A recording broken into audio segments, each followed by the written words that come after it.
শিৱসাগৰ মাৰোৱাৰী সন্মিলনৰ উদ্যোগত ডাক্তৰ লালপেথ লেবৰ স্বীকৃত অনুষ্ঠান নিদানৰ সহযোগত ন্যূনতম মূল্যত এদিনীয়া তেজ পৰীক্ষা শিবিৰ সম্পন্ন। তেজৰ বিভিন্ন ধৰণৰ নমুনা পৰীক্ষাৰ ক্ষেত্ৰত দেশজুৰি সমাদৃত ডাক্তৰ লালপেথ লেবৰ স্বীকৃতিপ্ৰাপ্ত অনুষ্ঠান নিদানে তেওঁলোকৰ সামাজিক কাম কাজৰ অংশ হিচাপে দৰিদ্ৰ জনসাধাৰণৰ সহায় হোৱাকৈ ন্যূনতম মূল্যত তেজৰ বিভিন্ন ধৰণৰ পৰীক্ষাৰ বাবে নমুনা সংগ্ৰহ কৰে।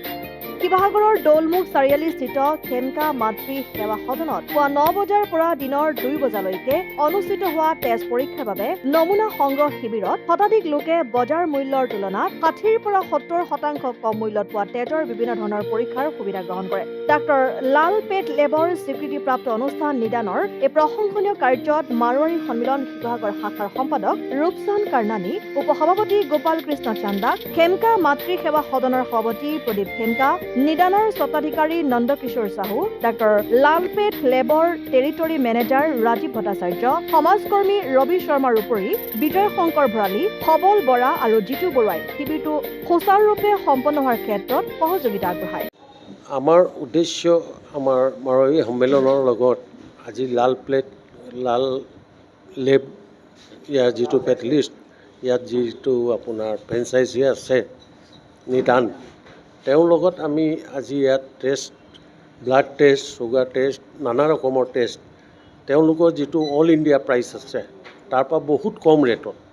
কেলৈ আপোনালোকে চবেই জানে যে যিটো আমাৰ আছে এইটো অল ইণ্ডিয়া বেচিছত আছে আৰু তাৰ এটা ভাল ৰিকগনাইজেশ্যন আছে, য'ত তাৰ টেষ্টিং কোনো এটা হস্পিটেলত একচেপ্ট কৰা হয়। তো আমি ৰাইজৰ সুবিধাৰ কাৰণে এইটো বহুত কম ৰেটত, যিটো তেওঁলোকৰ ৰেট আছে তাতকৈ বহুত ৰিকুৱেষ্ট কৰি আমাৰ 60-70% ৰেট কম কৰি মাৰোৱাৰী সন্মিলন আৰু আমাৰ ইয়াৰ নিদানৰ যিজন কাৰ্যকৰ্তা আছে তেওঁলোকে মিলি আমি এটা ৰাইজৰ সুবিধাৰ কাৰণে ইয়াত আজি কেম্প কৰিছোঁ।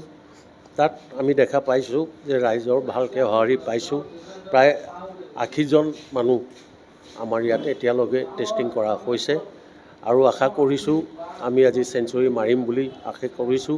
আৰু আমি ভাবিছোঁ এনেকুৱা কেম্প এটা হৈ থাকিলে আমাৰ ৰাইজৰ সুবিধা হ'ব আৰু তেওঁলোকে নিজৰ স্বাস্থ্যৰ প্ৰতি যিমান সাৱধান হৈ থাকিব। ইয়াকে সকলো ৰাইজৰ আমি স্বাস্থ্য ভাল হৈ থাকক সেই কামনাৰে আজি সকলোকে আমাৰ শুভকামনা জনাইছোঁ। ধন্যবাদ। শিৱসাগৰৰ পৰা চৈয়দ মুস্তাকুৰ ৰহমানৰ ৰিপৰ্ট, অসম আদিত্য।